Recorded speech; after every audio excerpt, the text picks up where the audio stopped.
თუ გონიათ რომ ეს არის ხაჭაპური, არა, ეს არ არის ხაჭაპური, ეს არის ხეჩინი.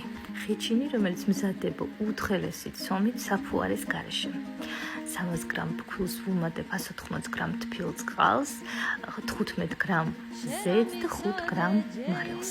ცომს ვყოფ 7 გუნდად, თითო გრამი იწონის 70 გრამს და ვასვენებ 30-40 წუთით. ადიღეული ხეჩინი განსხვავდება იმით, რომ არ აქვს საფუარი და არის უთხელესი ცომი. შიგთავსისთვის კი დაგჭირდება ძალიან კარგი და სანდო ყველი. კომპანიას ქვია მარიტას ყველი. მე პირადად პირველად გავსინჯე და გავუცდი, იმიტომ რომ არის ნატურალური რძის პროდუქტებისგან დამზადებული. აუცილებლად მოვნიშნო გვერდს, გადადით, ნახეთ და თვითონ დარწმუნდით. შიგთავსისთვის დაგჭირდება კარტოფილი და ყველი, თანაბარ პროპორციებში, გავატარე ხორცაკებ მანქანაში, დავუმატე მარილი, პილპილი და მოვამზადე გუნდები, რომელიც იწონის თითო 200 გრამს. დანარჩენი პროცესი იმდენად ადვილია ჩვენთვის, იმიტომ რომ ზუსტად ანალოგიურად ჩვენ ვამზადებთ ხაჭაპურს.